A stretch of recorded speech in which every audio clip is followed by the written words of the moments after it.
नमस्कार, एमपीकॉन cyber excellence division आप सभी का स्वागत करता है आज के इस ट्रेनिंग प्रोग्राम में, जिसका नाम है साइबर सुरक्षा अनुपालन एवं शिष्टाचार।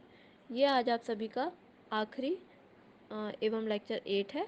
तो चलिए शुरू करते हैं। कंटिन्यू। Thank you. नमस्कार दोस्तों, मैं एसदीप चतुर्वेदी, साइबर एक्सपर्ट। आज का जो हमारा विषय है बहुत महत्वपूर्ण है। आप लोगों से मैंने चर्चा की थी।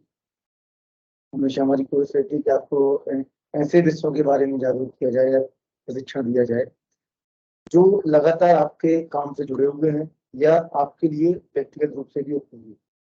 तो आज का जो हमारा विषय रखा गया है वो भी अति महत्वपूर्ण है, क्योंकि यदि हम कंप्यूटर पे काम करते हैं, कंप्यूटर ऑपरेटर के रूप में काम करते हैं, इंजीनियर के रूप में काम करते हैं, या हम कोई भी ऐसा कार्य करते हैं जो इलेक्ट्रॉनिक मोड में होता है, तो वो सभी चीजें इलेक्ट्रॉनिक सिग्नेचर, इलेक्ट्रॉनिक रूप में होती हैं, प्रोसेसिंग इलेक्ट्रॉनिक रिकॉर्ड के रूप में होती है।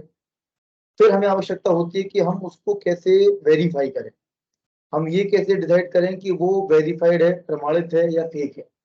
हम सभी समझते हैं कि साइबर क्राइम लगातार बढ़ रहा है, ऑनलाइन फ्रॉड की घटनाएं लगातार हो रही हैं। ऐसी स्थिति में सही और गलत, तो यदि हम आज बात करते हैं कि कौन सा इलेक्ट्रॉनिक ट्रांजेक्शन सही है, कौन सा इलेक्ट्रॉनिक रिकॉर्ड सही है, जो आपको प्रमाण पत्र दिया गया वो सही है कि नहीं, या उस पर जो हस्ताक्षर किए गए वो उसी व्यक्ति के द्वारा किए गए जिस व्यक्ति का क्लेम किया जा रहा है कि इस व्यक्ति के हस्ताक्षर है। क्योंकि इस कंप्यूटर की दुनिया में आप भी समझते हैं कि कट, कॉपी, पेस्ट, ये 3 शब्द ऐसे हैं जो ओरिजिनल, डुप्लीकेट या फेक को भी हूबहू ओरिजिनल की तरह बना देते हैं। तो आज हमारा प्रयास ये है कि हम ये समझें कि ऑथेंटिकेशन अर्थात प्रमाणिकता किसी इलेक्ट्रॉनिक रिकॉर्ड की क्या हो सकती है। आज का जो हमने विषय रखा वो है law relating to E governance, और इस विषय में हमारा प्रयास ये है कि हम आपको ये बताएं कि क्या चीजें हैं जो आपकी गवर्नमेंट वर्किंग या इलेक्ट्रॉनिक वर्किंग से संबंधित है, और फिर हम उससे संबंधित लॉ क्या है इस पे चर्चा करें। जो इलेक्ट्रॉनिक रिकॉर्ड हम आज उपयोग कर रहे हैं उनकी प्रमाणिकता कैसे होगी, या उनको कागज पर जिस तरीके से कागजी दस्तावेज उपयोग करते हैं वैसे कैसे उपयोग कर पाएंगे। ऐसे अलग अलग पहलुओं की हम चर्चा करेंगे। तो सबसे पहले मैं शुरुआत करना चाहता हूं कि कुछ न्यूज आपको दिखाना चाहता हूं, और ये न्यूज क्यों दिखाना चाहता हूं, क्योंकि ये आवश्यक है ताकि हमें ये गंभीरता इसकी समझ में आए कि क्यों प्रमाणिकता जरूरी है इलेक्ट्रॉनिक रिकॉर्ड की, इलेक्ट्रॉनिक रिकॉर्ड क्या है ये समझना जरूरी है, उससे संबंधित नियम कानून क्या है ये समझना जरूरी है, साथ ही साथ उसको कैसे प्रमाणित किया जाए ये भी जरूरी है। उसको प्रमाणित करने के लिए किस यंत्र या किस उपकरण का या किस तकनीकी का उपयोग किया जाएगा ये भी हमें जानकारी होना चाहिए। तो यहाँ पे हम शुरू करते हैं कुछ न्यूज से। तो आपके सामने एक न्यूज दिख रही है स्क्रीन पे कि सीईओ ने दलालों को दे रखे थे पासवर्ड। फेरी वाले, ट्रेलर, कियोस्क ऑपरेटर ने सरपंचों की नकली सील से करा दी हजारों फर्जी शादियां। तो आप देख पा रहे हैं कि मतलब जो आईडी पासवर्ड एक अधिकारी के थे, वो आईडी पासवर्ड किसी कर्मचारी द्वारा, किसी ऑपरेटर द्वारा उपयोग कर लिए गए, फर्जी शादियां करा दी गई। तो ये कि जिस व्यक्ति, जो अधिकृत व्यक्ति है वही कर रहा है, इसकी प्रमाणिकता कैसे हो सकता है उस व्यक्ति ने जानबूझ के अपने आईडी पासवर्ड किसी को दिए हो, या हो सकता है उसको जानकारी ही ना हो पर उसके किसी व्यक्ति जो ऑपरेटर है उसका पासवर्ड उसने हैक कर लिया हो, या देख लिया हो, या चुरा लिया हो। अलग अलग एस्पेक्ट्स हो सकते हैं। तो हम एस्पेक्ट्स पे या प्रेजम्पशन पे तो बात नहीं कर सकते। तो इसके लिए फ्रेमवर्क क्या है, इसके लिए नियम या पॉलिसी क्या निर्धारित की गई है, उस पर हम चर्चा करेंगे। सरकारी विभागों में सुरक्षित नहीं लोगों का निजी डेटा। तो सरकारी विभागों की भी वेबसाइट्स हैं, डेटा है, वो भी कहीं ना कहीं लीक हो रहा है।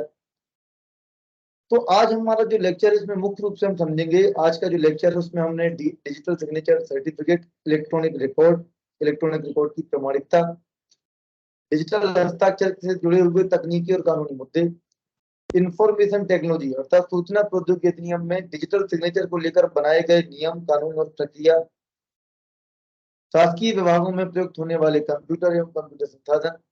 इस तरह के अलग अलग एस्पेक्ट्स के ऊपर, विषयों के ऊपर हम बात करेंगे जो सभी आपकी वर्किंग से जुड़े हुए हैं। तो यहाँ पे हम बात करेंगे सबसे पहले इलेक्ट्रॉनिक रिकॉर्ड। देखिए, जब हम डिजिटल हस्ताक्षर की बात करते हैं, जब हम इलेक्ट्रॉनिक रिकॉर्ड की बात करते हैं, जब प्रमाणिकता की बात करते हैं, तो सबसे पहले हमें समझना होगा कि प्रमाणिकता क्या है। देखिए, डिजिटल सिग्नेचर है, ये मुख्य रूप से इलेक्ट्रॉनिक रिकॉर्ड के लिए उपयोग किया जाता है, सत्यापित करने के लिए। पर हमें इसको शुरुआत से अगर समझना है, इसकी आवश्यकता को समझना है, तो हमें समझना होगा कि पहले प्रमाणिकता क्या है, ताकि हम ये समझें कि फिर हमें आज आवश्यकता क्यों है इसकी।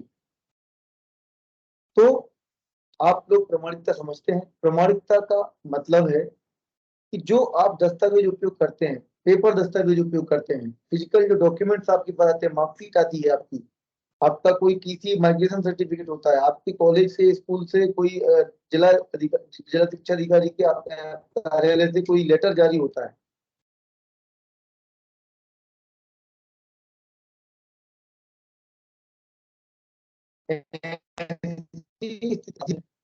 मान लीजिए तैयार किया, उस पर आपने रेफरेंस नंबर भी डाल दिया, लेकिन उस पर उस कंसर्न अधिकारी के दस्तखत नहीं हुए जिसके होने चाहिए थे, तो वो जो आपका डॉक्यूमेंट है वो किसी काम का नहीं है। तो वो उसको प्रमाणित कब बनाता है, जब उस पर जिला शिक्षा अधिकारी, जो भी संबंधित अधिकारी है, उनके दस्तखत होते हैं। अगर दस्तखत नहीं है तो प्रमाणित नहीं है। तो ये फिजिकल दस्तावेज को प्रमाणित करने की प्रक्रिया है। आपको जो मार्कशीट मिली एमपी बोर्ड ऑफिस से, या कोई प्रमाण, जाति प्रमाण पत्र, आय प्रमाण पत्र या कास्ट सर्टिफिकेट मिला, और उस पर उस तहसील कार्यालय की, जो भी कार्यालय ने उसको इशू किया है, जारी किया है, उसकी सील और संबंधित अधिकारी के दस्तखत नहीं है, तो वो प्रमाणित नहीं माना जाएगा, किसी काम का नहीं रहेगा। ऐसी स्थिति में आपको ये विशेष तौर पे ध्यान देना है कि प्रमाणिकता प्रक्रिया फिजिकल दस्तावेज की जैसे है, सील लगेगा, साइन होगा, आप समझ जाओगे कि इस व्यक्ति द्वारा किया गया। इसी प्रकार से यदि उसका रेफरेंस नंबर है, तो आप ये समझ जाओगे कि ये किस कार्यालय के द्वारा जारी किया गया। उस कार्यालय का ऊपर लेटर हेड लगा होगा, उसका रेफरेंस नंबर जारी होगा, ताकि आप समझो किस कार्यालय ने जारी किया। इसको कहते हैं प्रमाणिकता। अब क्योंकि जो काम आपके फिजिकल होते थे, दस्तावेज आधारित होते थे, अब वो होने लगे किस रूप में, इलेक्ट्रॉनिक रूप में। तो इलेक्ट्रॉनिक रिकॉर्ड क्या है, उस दिन हमारी चर्चा हुई थी। इलेक्ट्रॉनिक रिकॉर्ड का अर्थ है डेटा, रिकॉर्ड या उत्पन्न डेटा, छवि या ध्वनि संग्रहित, प्राप्त या इलेक्ट्रॉनिक रूप में या माइक्रोफिल्म या कंप्यूटर जनित माइक्रोफिश में भेजा जाना। अर्थात कोई भी computer generated record electronic record कहलाएगा। तो मतलब जो भी आप कंप्यूटर पे, ऑनलाइन इलेक्ट्रॉनिक मीडिया पे वर्क करते हो, वो इलेक्ट्रॉनिक रिकॉर्ड ही होगा, जो जनरेट कंप्यूटर से हुआ हो, स्टोर भी कंप्यूटर पे हो सकता है। अब इस इलेक्ट्रॉनिक रिकॉर्ड को कहाँ उपयोग किया जा रहा है? इसको उपयोग किया जा रहा है शासकीय कार्यों में, कानूनी कार्यों में।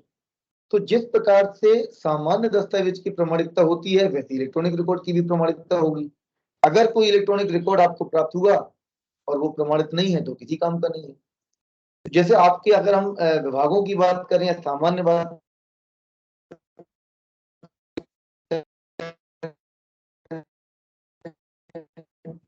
तो जैसे शासकीय विभागों में खतौनी है, आप ईमेल करते हो, आप ट्रांजेक्शन करते हो, आप कोई ऑर्डर प्रस्तुत करते हो कंप्यूटर के माध्यम से, ऑनलाइन, ये सभी IT act according electronic record की परिभाषा के रूप में आते हैं। तो इलेक्ट्रॉनिक रिकॉर्ड क्या है, ये आप बिल्कुल समझ सकते हैं। इलेक्ट्रॉनिक रिकॉर्ड का आपके निजी और शासकीय कार्यालयों में क्या है, निजी कार्यालयों में सामान्य रूप से जो ईमेल करते हो आप, जो आप कंप्यूटर में वर्किंग करते हो। इसके अलावा अगर हम शासकीय कार्यों की बात करें, तो शासकीय कार्यालयों में आईटी एक्ट के अनुसार, देखिए आईटी एक्ट ने ये क्लियर किया है कि उन सभी चीजों को मान्यता दी है जिनको उपयोग में शासकीय, निजी या शासकीय या कानूनी कार्यों में लाया जा सकता है। जैसे पहले दस्तावेज को लाया जा सकता था, तो उसको मान्यता दी गई थी। अभी इलेक्ट्रॉनिक रिकॉर्ड के लिए जाता है, तो इलेक्ट्रॉनिक रिकॉर्ड को भी मान्यता दी गई है। और आईटी एक्ट की धारा 6 में ये बिल्कुल परिभाषित किया गया है कि इलेक्ट्रॉनिक दस्तावेज एवं इलेक्ट्रॉनिक सिग्नेचर, मैं यहाँ पे बोला हूँ, इलेक्ट्रॉनिक हस्ताक्षर का सरकारी कार्यों में उपयोग किया जा सकता है। तो आपके वेबसाइट है, सॉफ्टवेयर है, डिजिटल हस्ताक्षर है, इलेक्ट्रॉनिक दस्तावेज है, ईमेल है, सीडी है, पेन ड्राइव है, ये सभी इलेक्ट्रॉनिक रिकॉर्ड को स्टोर करते हैं, इलेक्ट्रॉनिक रिकॉर्ड को प्रोसेस करते हैं। तो अब हम बात करेंगे इलेक्ट्रॉनिक रिकॉर्ड की प्रमाणिकता की, क्योंकि अभी हमारी बात चल रही है प्रमाणिकता से। इलेक्ट्रॉनिक रिकॉर्ड क्या है ये हमने समझा, प्रमाणिकता को सामान्य परिभाषा के अनुसार समझा। अब हम समझेंगे कि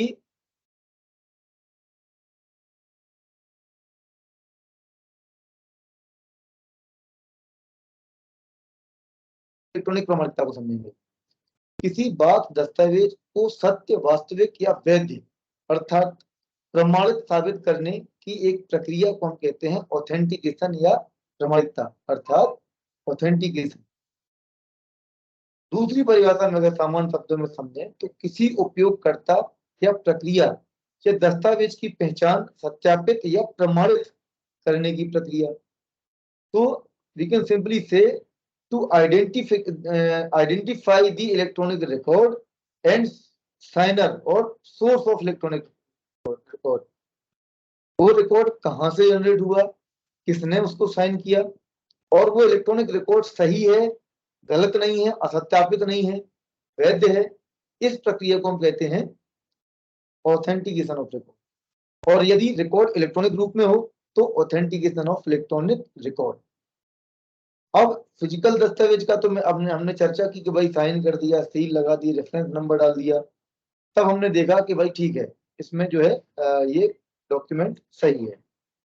लेकिन यदि हम बात करते हैं इलेक्ट्रॉनिक रिकॉर्ड की, तो इलेक्ट्रॉनिक रिकॉर्ड को कैसे परिभाषित किया जाए।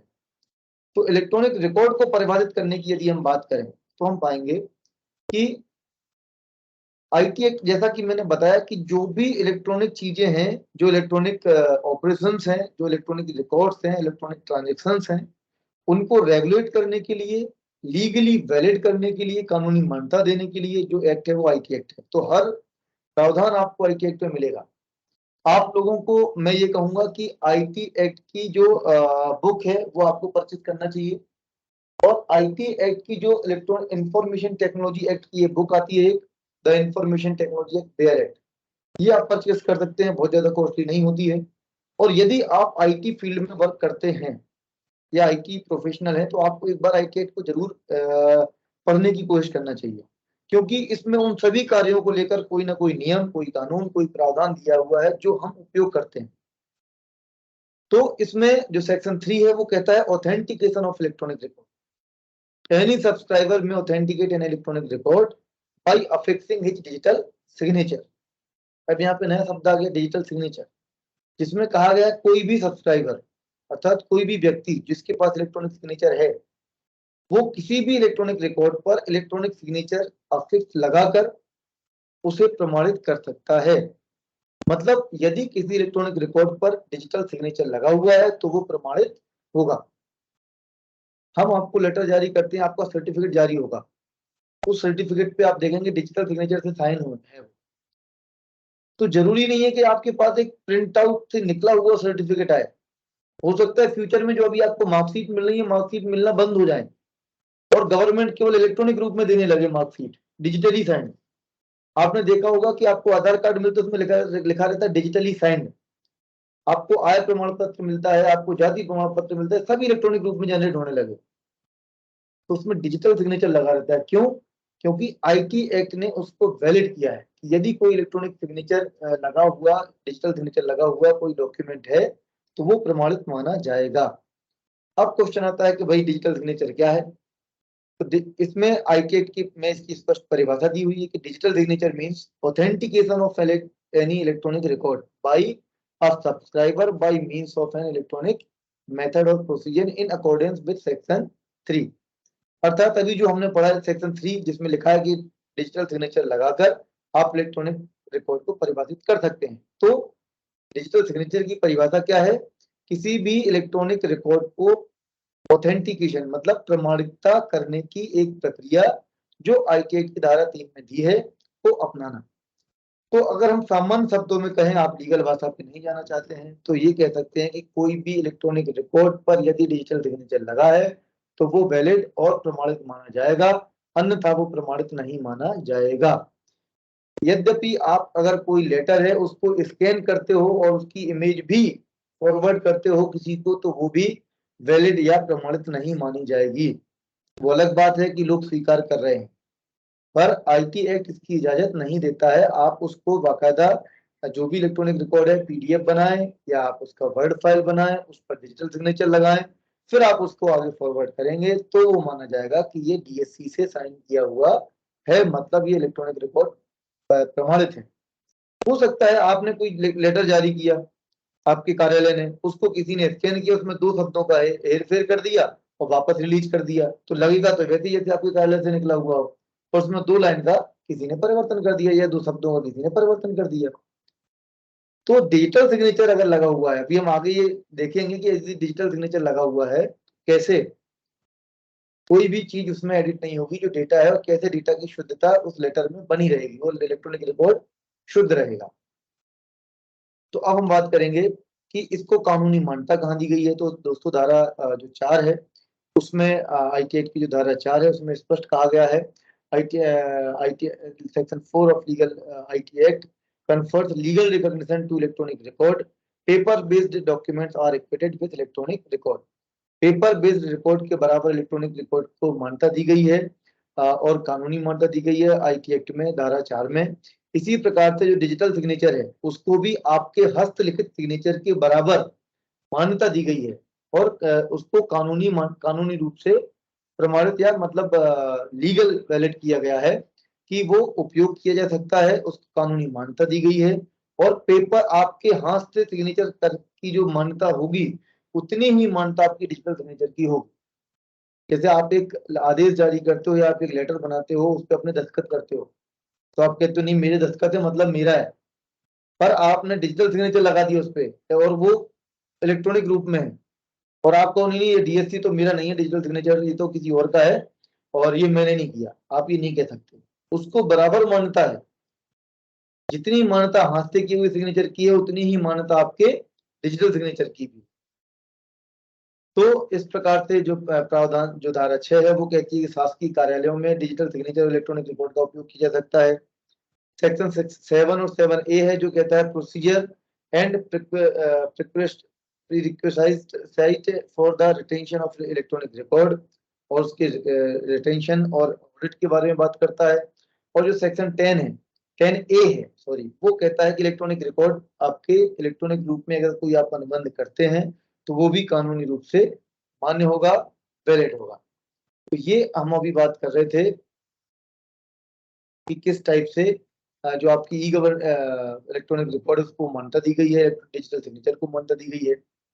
अब इसमें और मैं स्पष्ट कर देता हूँ, भारत सरकार द्वारा कुछ गाइडलाइंस जारी की गई थी डिजिटल सिग्नेचर को लेकर, जिसमें स्पष्ट रूप से उन्होंने कहा है कि कागज की दुनिया में तारीख और जगह जहां कागज पर हस्ताक्षर किए गए हैं दर्ज किए जाते हैं और उसके आधार पर अदालती कार्रवाई का पालन किया जाता है। डिजिटल हस्ताक्षर के मामले में विवाद निपटान अर्थात डिस्प्यूट सेटलमेंट के लिए किस तंत्र का पालन किया जाएगा। तो इस पर आंसर ये है कि आईटी एक्ट 2000 के तहत डिजिटल हस्ताक्षर हस्तलिखित हस्ताक्षर के समान है, इसलिए इसी तरह की अदालती कार्रवाई की जाएगी जिस तरह की एक नॉर्मल हस्ताक्षर और सामान्य पेपर बेस्ड दस्तावेज में की जाती है।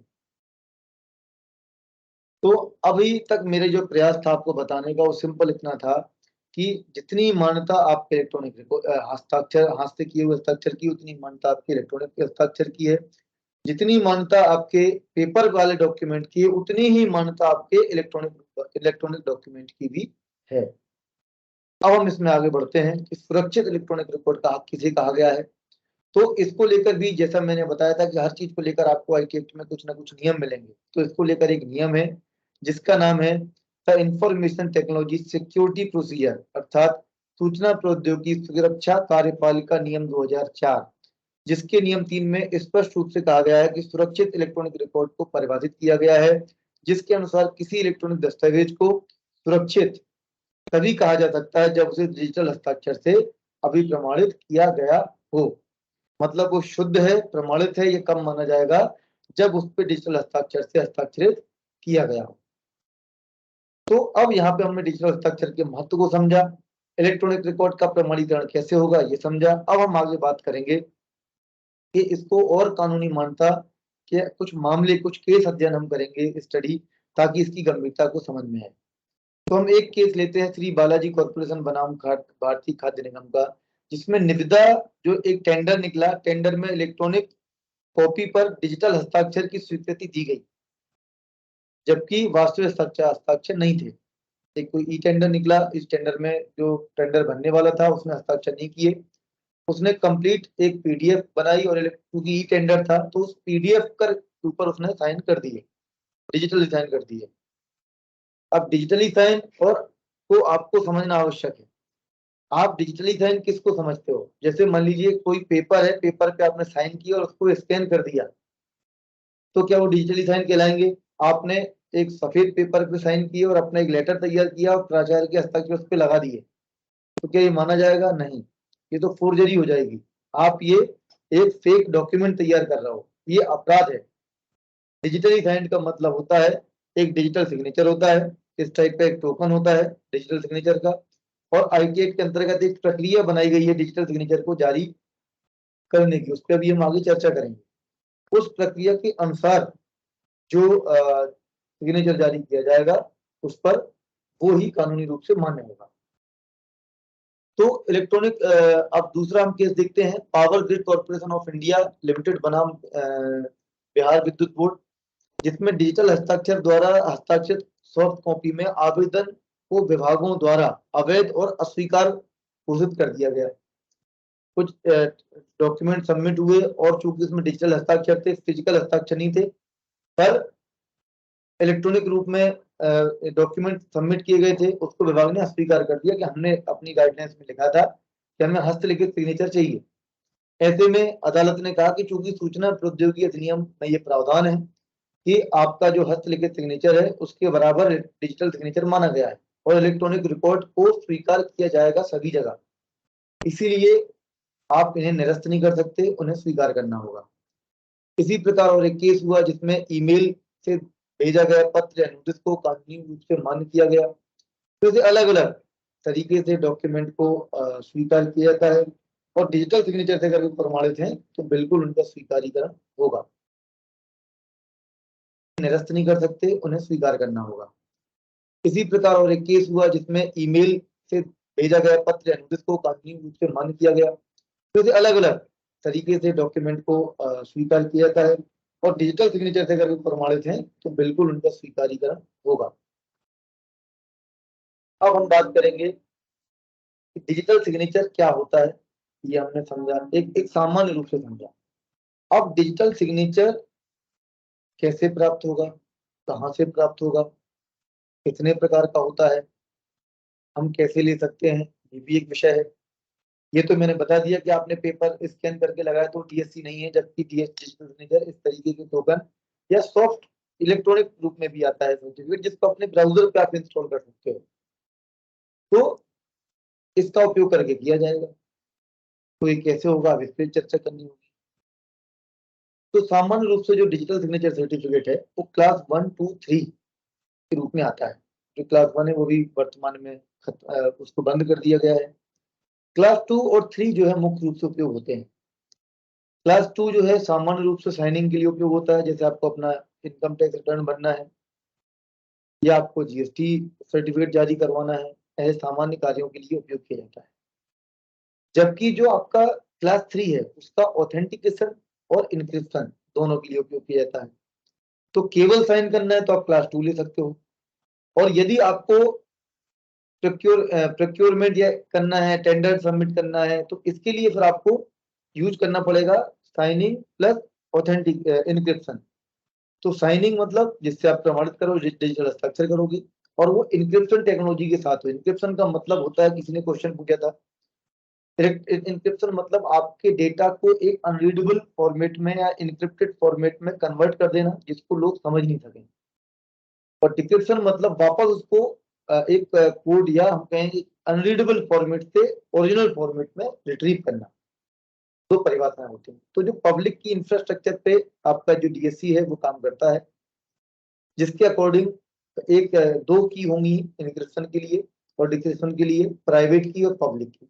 ये जस्ट एक आपने चलो एक आईडी होती है, ऐसा कोई चाबी नहीं होती जो हाथ में ली जा सके। सॉफ्ट एक स्ट्रेंथ या पासवर्ड, जैसा अपना पासवर्ड है उसका आप की बोल सकते हो। तो जो निजी है वो मेरे लिए है क्योंकि मेरा है अगर डीएससी, और पब्लिक जो सभी के लिए है। प्राइवेट से इनक्रिप्ट होगा, पब्लिक से डिक्रिप्ट होगा, सामान्य लॉजिक है। हम इस पे हमारा जो उद्देश्य है वो समझना है कि जो डीएससी है वो कैसे वर्क करेगा, आप कितनी क्लास का। तो दो आपकी जो क्लास 2 है वो साइनिंग के लिए, क्लास 3 है साइनिंग प्लस इंक्रिप्शन के लिए। तो अगर आपको प्रोक्योरमेंट का काम करना है, टेंडरिंग का काम करना है, तो आप इसको ले सकते हैं। अब क्वेश्चन आता है कि इसको कौन जारी करा सकता है। तो क्लास 2 और 3 दोनों व्यक्तिगत रूप से भी जारी कराए जा सकते हैं। यदि आप किसी संस्था के प्रतिनिधि हैं, आप किसी संस्था के ऑपरेटर हैं, तो ऐसी स्थिति में डायरेक्टर हैं, तो आप फिर कंपनी के नाम से भी डीएससी जारी करा सकते हैं। क्योंकि जब कई बार ऐसा होता है जहाँ पे कंपनी के बिहाफ में आपको साइन करने, जैसे आपको सील लगाने की आवश्यकता होती डायरेक्टर की, वैसे ही आप डायरेक्टर के नाम से सिग्नेचर बना सकते हो। पद के नाम से बनता है, आपके जो अधिकारी होंगे प्राचार्य, जब उनका ट्रांसफर होगा तो दूसरे प्राचार्य आएंगे, तो पुराने प्राचार्य का डीएससी उनके साथ उसको डिवोक कर दिया जाएगा आपके इस कार्यालय से, और नए के डीएससी को इंटीग्रेट कर दिया जाएगा। तो पद के नाम से भी बनते हैं। तो इस प्रकार से आप डीएससी के जो यूज के अनुसार आप जारी करा सकते हो। अब हम बात करेंगे जारी कौन करता है। तो ई गवर्नेंस में डिजिटल हस्ताक्षर के से संबंधित जो जारी करने से संबंधित प्रक्रिया है उस पर हमारी चर्चा होगी। तो जैसा कि मैंने बताया कि जब जो भी इलेक्ट्रॉनिक रूप में चीजें चल रही हैं उनको कहीं ना कहीं आईटी एक्ट ही रेगुलेट करता है, और आईटी एक्ट के अकॉर्डिंग अलग अलग एक्ट्स में अमेंडमेंट अर्थात संशोधन हुए, और उनमें भी ये कहा गया कि भाई आईटी वाली चीजों को लेकर उन्हें क्या करना है। जैसे इनकम टैक्स में हुआ, बैंकर्स बुक एविडेंस एक्ट मतलब रिजर्व बैंक ऑफ इंडिया के जो एक्ट हैं उनमें भी अमेंडमेंट हुआ कि कैसे इलेक्ट्रॉनिक रिकॉर्ड को आपको बैंकिंग सिस्टम में यूज करना है। तो आईटी एक्ट जब डिजिटल हस्ताक्षर की बात करें तो आईटी एक्ट में पहले डिजिटल हस्ताक्षर को प्रमाणित परिभाषित किया गया, उसको कानूनी मान्यता दी गई। अब क्वेश्चन आता है कौन जारी करेगा। तो सेंट्रल गवर्नमेंट के द्वारा आईटी एक्ट के प्रावधान के अनुसार एक कंट्रोलर ऑफ सर्टिफाइंग अथॉरिटी, एक कार्यालय का गठन किया गया। तो अब ये कार्यालय क्या करेगा, जैसे आपने सुना होगा कि डॉट डिपार्टमेंट ऑफ टेलीकम्युनिकेशन क्या करता है, वो उन्होंने एक ट्राई एजेंसी का गठन किया। ट्राई फिर लाइसेंस देती है किसका, टेलीकॉम कंपनीज को रेगुलेशन करती है। इसी प्रकार से आपका कंट्रोल ऑफ सर्टिफाइंग अथॉरिटी का अंडर आईटी एक्ट गठन किया गया, जिसके द्वारा लाइसेंस दिया गया कुछ कंपनियों को, और उन कंपनियों के द्वारा फिर डीएससी डिजिटल सिग्नेचर सर्टिफिकेट जारी किए जाते हैं। तो जो कंट्रोलर है उसको कंट्रोलर ऑफ सर्टिफाइंग अथॉरिटी कहते हैं, और जो संस्थाएं जारी करती हैं उसको कहते हैं सर्टिफाइंग अथॉरिटी। अर्थात इंडिया में जो कंपनी इलेक्ट्रॉनिक सिग्नेचर या डिजिटल सिग्नेचर जारी करती हैं उसको हम कहते हैं सर्टिफाइंग अथॉरिटी। विदेशी कंपनियों को भी इसकी मान्यता दी जा सकती है, पर उसको आईटी एक्ट के नियमों का पालन करना होगा। अगर वो उनका पालन करेगी तभी वो उनको मान्यता दी जा सकती है, और उनके द्वारा जिनको मान्यता दी गई है उनके द्वारा जारी किया गया डिजिटल सिग्नेचर ही कानूनी रूप से मान्य होगा। तो ये एक वेबसाइट है कंट्रोलर ऑफ सर्टिफाइंग अथॉरिटी, जिसको आप ओपन कर सकते हैं, जिसका यूआरएल है cca.gov.in। इस वेबसाइट पे आपको समस्त जानकारी मिलेगी इसके संबंध में कि कैसे आप how to get digital signature certificate, इसके बारे में। साथ ही साथ इस पे एक लिस्ट दी गई है जिसमें लाइसेंस सीए अर्थात जिन कंपनियों को सर्टिफाइंग अथॉरिटीज का लाइसेंस दिया गया है, जैसे सेफ अभी लगभग 14 कंपनी है, जैसे सेफ स्क्रिप्ट है, एन कोड है, ई मुद्रा, कैप्रिकॉन, वेरासिस। तो इस टाइप के अलग अलग एनआईसी है, सीडेक है, संस्थाओं को लाइसेंस दिया गया। कुछ शासकीय हैं, कुछ प्राइवेट ऑर्गेनाइजेशन हैं। तो ये वो संस्थाएं हैं जो इलेक्ट्रॉनिक सिग्नेचर सर्टिफिकेट को जारी करते हैं।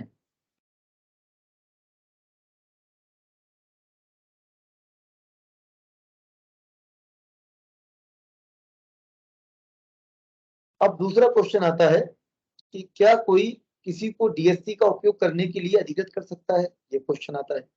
अभी हमने समझा कि कौन जारी करता है। आपको यदि जारी कराना है, आपको चाहिए डिजिटल सिग्नेचर, तो जो मैंने अभी वेबसाइट बताई है वहां पे कंपनियों के नाम दिए हुए हैं, उनकी ईमेल आईडी दिए हुए हैं, उनके कॉन्टेक्ट नंबर दिए हुए हैं। आप उनको कॉल कर सकते हैं, मेल कर सकते हैं, या बहुत सारे इनके वेंडर्स बने हुए हैं, जैसे जो सीए या अकाउंटिंग का काम करते हैं वो लोग दे देते हैं, उन्हें आप संपर्क कर सकते हैं। आपका एक वेरिफिकेशन होगा, एक आवेदन आपको सबमिट करना होगा, एक वीडियो वेरिफिकेशन होगा, और आपके नाम पे डिजिटल सिग्नेचर सर्टिफिकेट जारी किया जाएगा।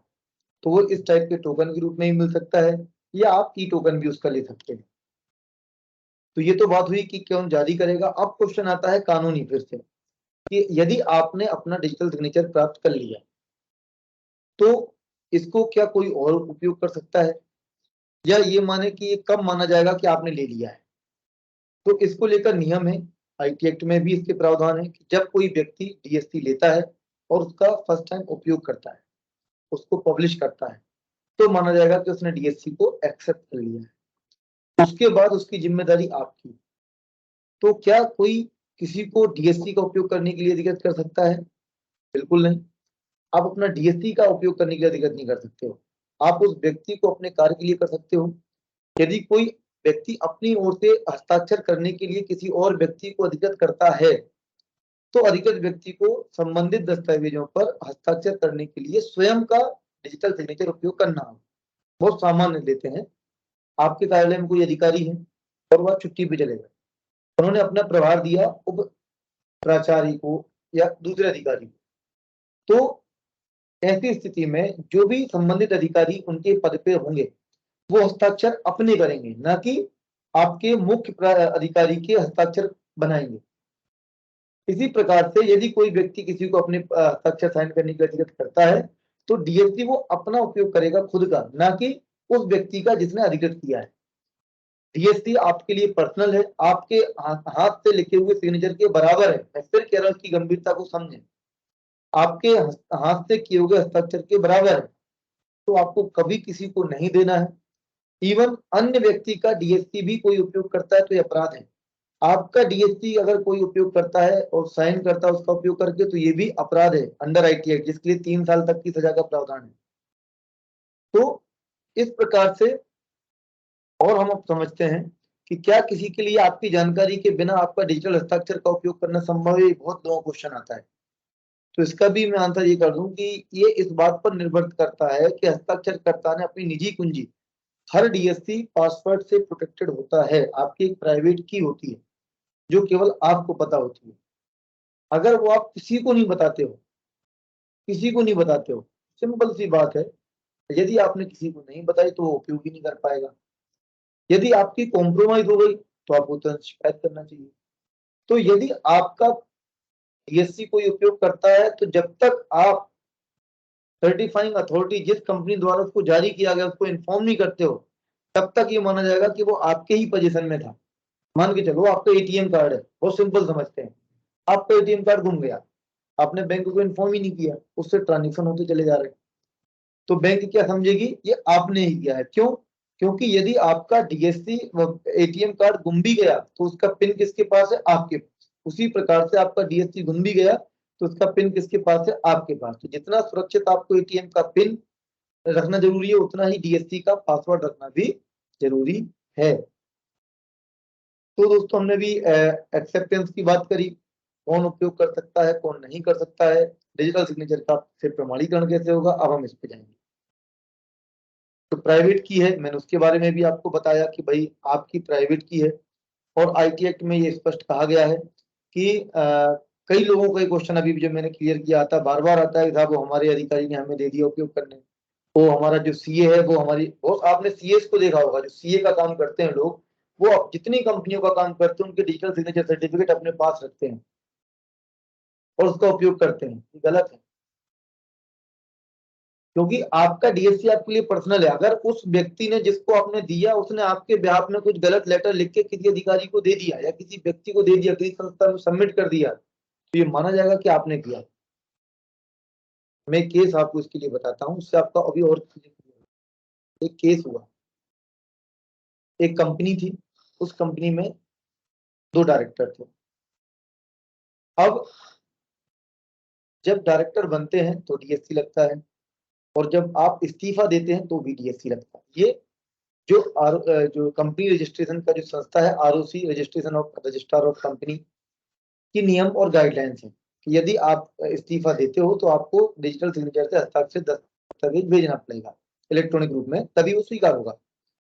तो एक डायरेक्टर दूसरे डायरेक्टर का फर्जी इस्तीफा बनाता है, उस पर डीएससी चूंकि ऑफिस में रखा हुआ था सीए के पास, और उसको साइन कर देता है और साइन करके उसको फॉरवर्ड कर देता है।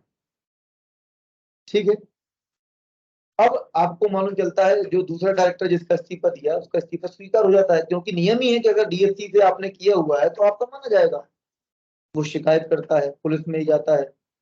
तो एक ऐसा मैटर जो बहुत लंबे समय से चल रहा है, क्योंकि निराकरण होना मुश्किल है। आपका डीएससी था, आपके पास रखना चाहिए था, आपने क्यों किसी को दिया? और जिस संस्था उसका कहना कि भाई हमें तो जो वैलिड फॉर्मेट था उसमें मिला डीएससी, हम कैसे माने कि इसके द्वारा नहीं किया गया? तो अगर आपका कार्यालय में आपके नाम का कोई इस्तीफा लिख बनाकर और आपके अधिकारी को दे दे, आपके अधिकारी का डीएससी आपके पास है, उसका डीएस अधिकारी का आप कुछ लेटर बना के कार्यालय में प्रस्तुत कर दे विभाग में, तो वो सही विभाग उसको अस्वीकार नहीं कर सकता। इसीलिए जो जिसका डीएससी है उसी व्यक्ति को उपयोग करना चाहिए। इन शंकाओं को दूर करने के लिए कि किसकी जिम्मेदारी होगी, जो मैंने आपको घटना बताई थी इस लेक्चर के प्रारंभ में कि जिला सीओ ने दे दिया अपने आईडी पासवर्ड या डीएससी किसी ऑपरेटर को, तो ये नहीं माना जाएगा कि उसने दे दिए, क्योंकि उसने रिपोर्ट नहीं की कि मेरा गुम गया या मेरा पासवर्ड किसी को पता चल गया, तो ये माना जाएगा कि उसी ने उपयोग किया है। हालांकि इस चीज को लेकर दो पहलू हैं। एक तो अभी हमने किया कि भाई उसी व्यक्ति की जिम्मेदारी है जिस व्यक्ति का डीएससी है। अब इसको लेकर एक दूसरा पहलू भी आपके सामने रखूंगा, और वो क्या है, डिजिटल हस्ताक्षर से संबंधित अपराधों को हम समझेंगे तो हमें समझ में आएगा। सामान्य रूप से मैं कहूंगा डीएससी आपका है, किसी का उपयोग ना करें, किसी का उपयोग करना अपराध है, आपका कोई आपकी बिना अनुमति उपयोग करता है तो भी अपराध है। यदि कोई कंट्रोलर ऑफ सर्टिफाइंग अथॉरिटी के समक्ष डिजिटल सिग्नेचर प्राप्त करने के लिए गलत दस्तावेज प्रस्तुत करता है तो ये भी अपराध है। इसके लिए सजा का प्रावधान है 2 वर्ष की, और जुर्माना भी है। जैसे आप बैंक अकाउंट ओपन करो, फर्जी दस्तावेज पे गलत होता है, वैसे ही डीएससी भी फर्जी दस्तावेज पे लेना गलत होता है। अब हम बात करते हैं कि कपटपूर्ण उद्देश्य के लिए प्रकाशन। यदि कोई किसी कपटपूर्ण या विधि विरुद्ध प्रयोजन के लिए डिजिटल हस्ताक्षर का जानबूझकर सृजन करता है, बनाता है, उपयोग करता है, प्रयोग करता है, तो इसके लिए भी यह अपराध है, 2 वर्ष की सजा का प्रावधान है। और झूठा इलेक्ट्रॉनिक दस्तावेज बनाता है, डीएससी का उपयोग करके आपने एक फर्जी, जैसा मैं अभी कह रहा था, किसी अधिकारी के या किसी अन्य व्यक्ति के संबंध में लेटर जारी कर दिया, तो फर्जी अगर डॉक्यूमेंट तैयार करते हैं तो ये भी अपराध होगा।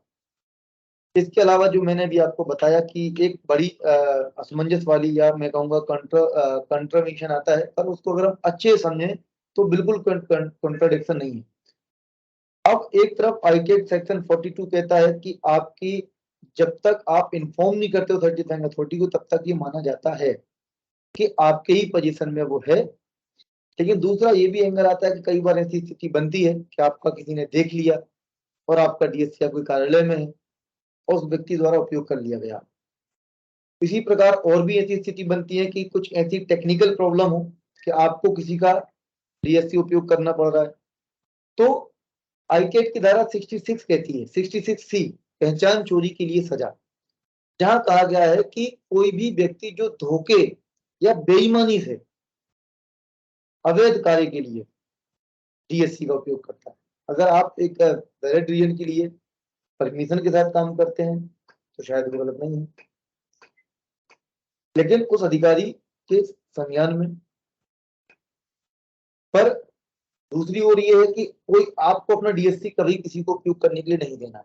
बाई चांस गलती से आपने उपयोग कर लिया, आपको जानकारी नहीं थी, तो यदि आपने वो जानबूझ के नहीं किया, बेईमानी पूर्वक नहीं किया, छल पूर्वक नहीं किया, तो एक दंड होगा, पेनाल्टी होगी उसके लिए। पेनाल्टी क्या होगी, जो हमने डिसाइड किया था, समझा था, आईटी एक्ट सेक्शन 43, किसी की बिना अनुमति के उसका अकाउंट या कंप्यूटर संसाधन, एक शब्द आया था कंप्यूटर संसाधन का उपयोग करना। तो जो डीएसपी है वो भी कंप्यूटर संसाधन, उसमें डेटा है, डेटाबेस है, सॉफ्टवेयर से कम्युनिकेट करता है, तो उसके लिए फिर क्या होगा, एक पेनाल्टी का प्रावधान है। और यदि जानबूझकर किया जाता है तो फिर वो कपटपूर्ण इरादे से किया जाता है तो वो अपराध होगा। अब ये जांच का विषय होगा। तो यहाँ अब हम बात करेंगे डीएससी के उपयोग को लेकर। अभी तक आप लोगों ने समझा कि डीएससी क्या था, कैसे यूज होगा। अब हम समझेंगे कि डीएससी का उपयोग कैसे किया जाता है, क्योंकि अगर हम ये समझेंगे नहीं तो डीएससी का उपयोग कैसे किया जाता है तो कैसे चीजें क्लियर होंगी। इसके लिए अब हमें समझना होगा कि डीएससी क्या था, वो मैंने अभी आपको बताया।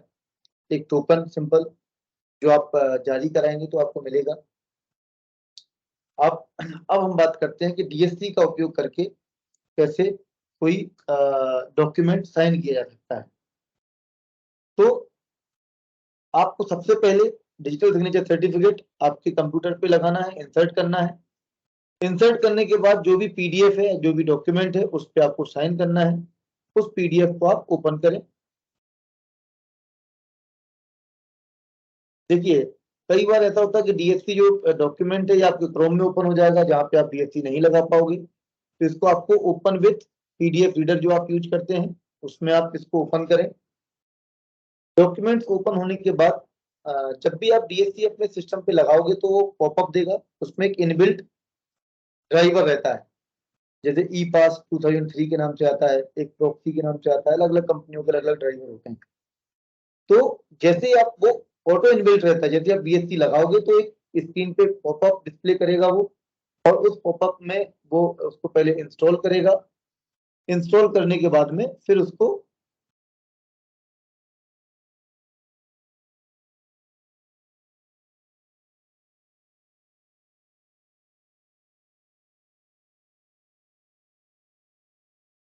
आप ड्राइवर को इंस्टॉल करेंगे। ड्राइवर इंस्टॉल जब हो जाएंगे तो फिर आपका डीएससी उपयोग होने के लिए रेडी हो जाएगा। अब यहाँ पे हमने एक फाइल ओपन करी। ये एक गाइडलाइंस है रिजर्व बैंक ऑफ इंडिया की, मेरे सिस्टम पे पड़ी हुई है। मैं इसी में आपको बताऊंगा कि डीएससी को पीडीएफ में मैन्युअली कैसे साइन करते हैं। एक होता है मैनुअल साइन, और एक होता है जिसमें हम अपने इनकम टैक्स अकाउंट में इंटीग्रेट कर सकते हैं, आप अपने जीएसटी अकाउंट में इंटीग्रेट कर सकते हो। ई प्रोक्योरमेंट जब हम टेंडर सबमिट करते हैं उसमें आप इंपोर्ट कर सकते हो। तो हम अगर मैनुअल साइन की बात करते हैं तो मैनुअल साइन में आपको ऐसा पीडीएफ ओपन होगी, आपकी स्क्रीन पे दिख रहा होगा।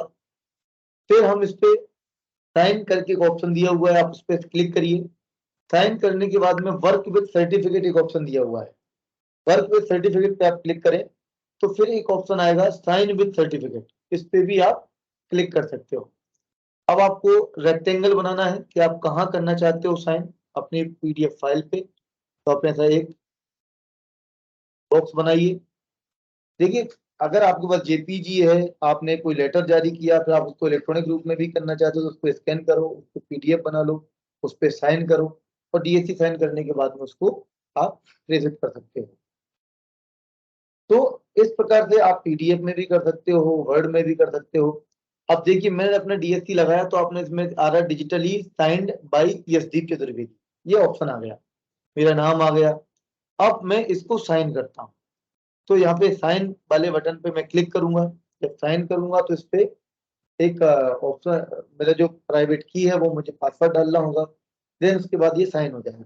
अब इसकी खासियत क्या है, जब ये साइन होगा तो इस डॉक्यूमेंट को पीडीएफ को आप कहीं भी फॉरवर्ड करो, by mail, by social media, मतलब जैसे व्हाट्सएप से आप मेल भी करोगे तब भी इस पे जो डिजिटल सिग्नेचर है वो इससे रिमूव नहीं होगा। ये नई फाइल मैं इस पे सेव कर रहा हूँ जो डीएससी साइन होगी। अभी देखिए पासवर्ड डिमांड कर रहा है, तो मैं इस पे अपना पासवर्ड एंटर करूंगा। जैसे ही मैं इस पे पासवर्ड एंटर करूंगा डीएससी मेरा साइन हो जाएगा। अब हम उस फाइल को ओपन करते हैं जो फाइल हमने अभी साइन की है। ये डीएसटी टेस्ट के नाम से मैंने सेव की थी, ये मैं ओपन कर रहा हूँ।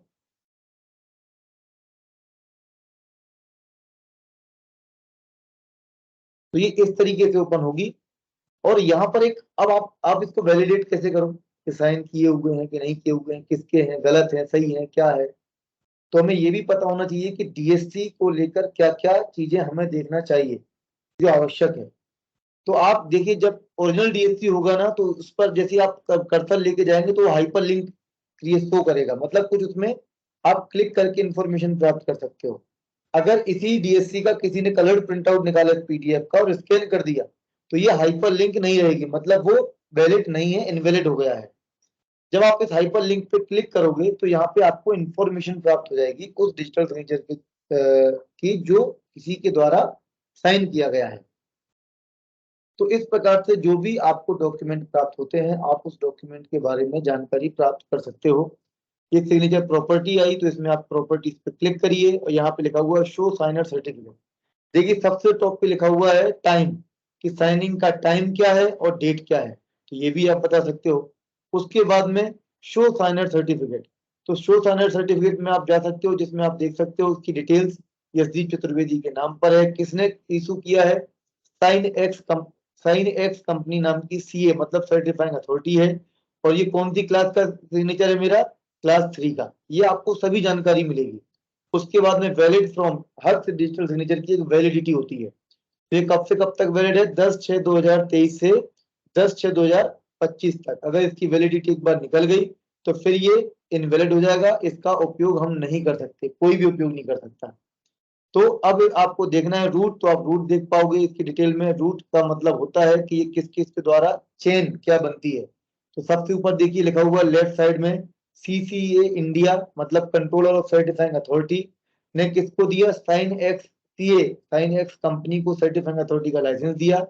साइन एक्स सीए कंपनी के द्वारा साइन एक्स सब सीए को दिया गया और फिर सब सीए के द्वारा यशदीप चतुर्वेदी को जारी किया गया। तो इसकी एक चेन है। अब आपको जरूरी है देखना कि जो कंपनी साइन एक्स है ये वाकई में ऑथेंटिकेट मतलब ऑथराइज है या नहीं है, तो ये भी आप बिल्कुल देख सकते हो। इसके लिए आपको जो अभी हमने कुछ टाइम पहले वो देखा था, मैं कहूँगा कि अ, हमने अभी एक वेबसाइट ओपन की थी जिसपे हमने लिस्ट ऑफ सर्टिफाइंग अथॉरिटीज को ओपन किया था। उस पे जाके आप इसको बिल्कुल वेरीफाई कर सकते हो। ठीक है, तो ये आप वेरीफाई करिए। अगर वहां पे नाम है तो ये वैलिड है, अन्यथा ये वैलिड नहीं है। इसी प्रकार से अगर हम बात करें कि हमें किसी वर्ड फाइल को, मान लो आप कोई लेटर तैयार कर रहे हो और लेटर टाइप टाइप करते करते आपको लगा मुझे इसको ऑथेंटिकेट करना है, या पीपीटी फाइल को आपको ऑथेंटिकेट करना है। आपके सर ने बोला मुझे पीपीटी बनाकर भेजो। आपको डर है कि मैं पीपीटी भेजूंगा तो क्या होगा कि जो हमारा वहां पे वो व्यक्ति होगा, वो जो ऑपरेटर होगा, वो डाउनलोड करेगा और अपना नाम लगा के दे देगा कि सर मैंने बनाया है। तो आप क्या कर सकते हो? अपनी ऐसी वर्ड फाइल की फाइल ओपन करिए, फाइल ऑप्शन में जाइए। फाइल ऑप्शन में जाके आपको एक डॉक्यूमेंट मिलेगा, प्रोटेक्ट डॉक्यूमेंट करके आपको एक ऑप्शन दिखाई देगा। इस पे आप क्लिक करें और यहाँ पर मार्क एज फाइनल लिखा हुआ है, ऐसे ऑप्शंस दिए हुए हैं। तो लास्ट में एक ऑप्शन दिया हुआ है एड अ डिजिटल सिग्नेचर। जब आप एड अ डिजिटल सिग्नेचर पे क्लिक करोगे तो यहाँ पे आपको सिलेक्ट करना होगा कि सॉरी, आप यहाँ पे साइनिंग अथॉरिटी की जो साइनिंग कौन करेगा, यहाँ पे सिग्नेचर को सिलेक्ट कर सकते हो। चेंज सिग्नेचर करके ऑप्शन दिया हुआ है और यहाँ जाके भी आप साइन कर सकते हैं।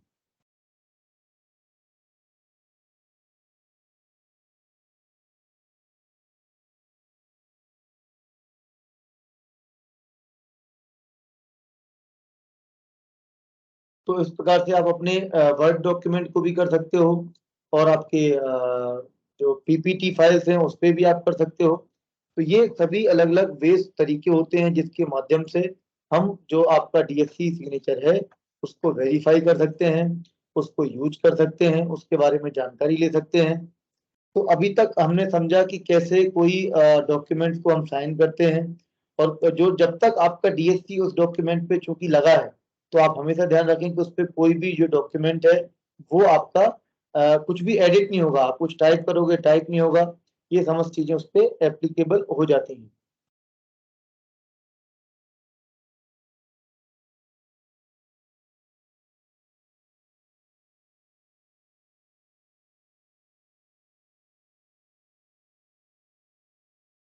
माफी चाहता हूँ, स्क्रीन डिस्कनेक्ट होगी, पहले मैं शेयर करता हूँ फिर मैं आपको।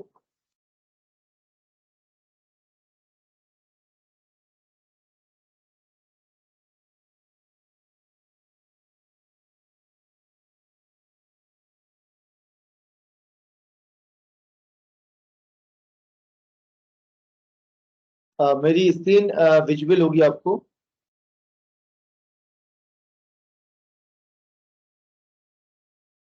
अनुष्का मेरी स्क्रीन विजुअल है स्क्रीन पे? Yes sir. ओके, तो हम ये वर्ड फाइल पे देखते हैं। वर्ड फाइल पे हमने डॉक्यूमेंट लगाया, इस पे ऐड डिजिटल सिग्नेचर ऑप्शन किया, यहाँ पे चेंज किया और यहाँ पे भी लिनोवो दिख रहा है तो आप यहाँ पे देखिए मोर चॉइस का ऑप्शन आएगा, इसमें जाइए। तो यदि आपके कंप्यूटर पे एक से ज्यादा DSC लगे हुए हैं तो वो आपको सिलेक्ट करना होगा और आप ओके कर दें। अब आप इसको भी साइन कर सकते हो।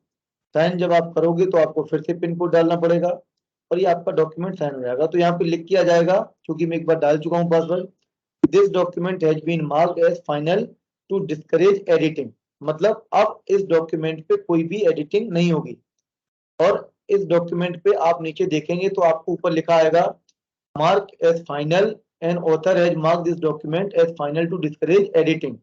और नीचे साइड में एक छोटा सा सिंबल बना हुआ है, इस पे आप क्लिक करेंगे तो राइट साइड में एक पैनल खुलेगा, यहाँ पे लिखा हुआ signature, valid signature. Valid signature पे आप क्लिक करिए तो यहाँ पे आपको सिग्नेचर डिटेल्स मिलेगी और यहाँ पे जाके फिर से आप सिग्नेचर की पूरी कंप्लीट प्रॉपर्टी देख सकते हैं। तो कौन व्यक्ति आपको भेज रहा है ये पूरी जानकारी आपको मिलेगी। अब यहाँ क्वेश्चन आता है कि एडिटिंग का। अब देखिए इस पे मैं टाइप कर रहा हूँ तो इस पे कुछ भी एडिटिंग नहीं हो रहा। नीचे लिख के आ रहा है this modification is not allowed because the selection is locked. आपकी पूरी फाइल लॉक हो चुकी है, इस पे कोई भी एडिटिंग नहीं होगी। मैं इस फाइल को बंद कर रहा हूँ और बंद करने के बाद में हम इसको दोबारा ओपन करेंगे।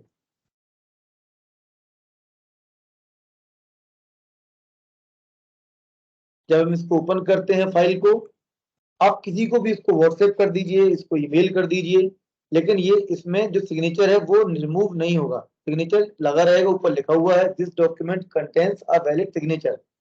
आप फिर से इसमें कोई भी व्यक्ति टाइप करने की कोशिश करेगा, टाइप नहीं होगा, मैं कितना भी टाइप करूं।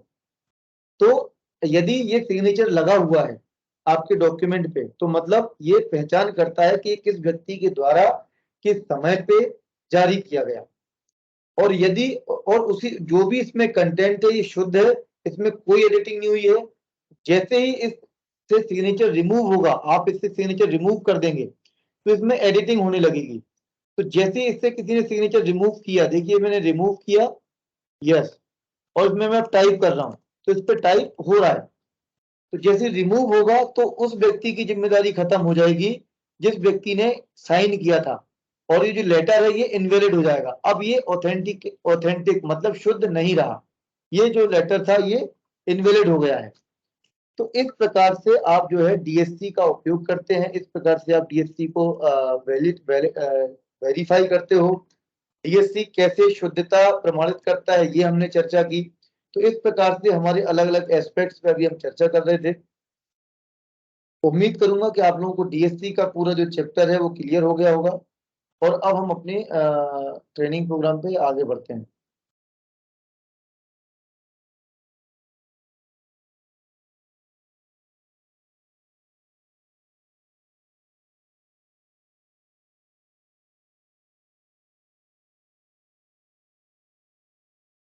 तो हमने DSC के अलग अलग एस्पेक्ट्स पे डिस्कशन किया, अपराध पे डिस्कशन किया। अब और भी बहुत सारे केसेस हैं, मैटर्स हैं, तो आगे हमारी और भी इस बारे में चर्चा होती रहेगी नेक्स्ट लेक्चर्स में। अब हम बात करेंगे responsibility of government officers regarding chapter computer resources and electronic records. ये हमारा एक नया टॉपिक हम कह सकते हैं आज के लेक्चर का, जिसमें कि हम गवर्नमेंट ऑफिसर्स की रिस्पॉन्सिबिलिटी की बात करेंगे, शासकीय कंप्यूटर रिसोर्सेज के बारे में जो उपयोग होते हैं। तो इसके पहले मैं शुरू करूं, मैं एक हाई कोर्ट का मुझे जजमेंट मिला जिसमें हाई कोर्ट ने एक बात कही थी, राजस्थान हाई कोर्ट का था। It is the duty of official to protect official secret of his office as required by law, the court observe. इसमें कोर्ट ने कहा कि यह अधिकारी का कर्तव्य है कि वह कानून के अनुसार अपने कार्यालयों के आधिकारिक रहस्यों की और डॉक्यूमेंट की गोपनीयता की रक्षा करे। तो चूंकि आप एक लोक सेवक के रूप में काम करते हैं, आप एक लोक सेवक के रूप में कार्य करते हैं। यदि आप किसी शासकीय कार्यालय में काम करते हो तो आप लोक सेवक के रूप में सेवाएं देते हैं। और जो साइबर सुरक्षा की गाइडलाइंस हैं, जो साइबर सुरक्षा के दिशा निर्देश हैं, वो सभी के लिए एप्लीकेबल हैं, चाहे वो निजी आउटसोर्स कर्मचारी हो, चाहे वो संविदा कर्मचारी हो, या वो नियमित शासकीय अधिकारी हो। तो वर्तमान में विभागों में, कार्यालयों में लगभग सभी कार्यों में कंप्यूटर संसाधनों एवं ई गवर्नेंस सेवाओं का उपयोग हो रहा है, जो इलेक्ट्रॉनिक डेटा रिकॉर्ड पर आधारित होते हैं। कंप्यूटर संसाधनों में स्टोर, प्रोसेस एवं ट्रांसफर होने वाला डेटा, सूचना की गोपनीयता एवं सुरक्षा वहां पे मुद्दा होती है। कंप्यूटर संसाधनों को सुरक्षित उपयोग के साथ साथ संबंधित नियमों की जानकारी एवं अनुपालन उपयोगकर्ता अधिकारी की जिम्मेदारी बनती है। यदि आप उपयोग करते हैं, उसको सुरक्षित रखना भी आपकी जिम्मेदारी होगी।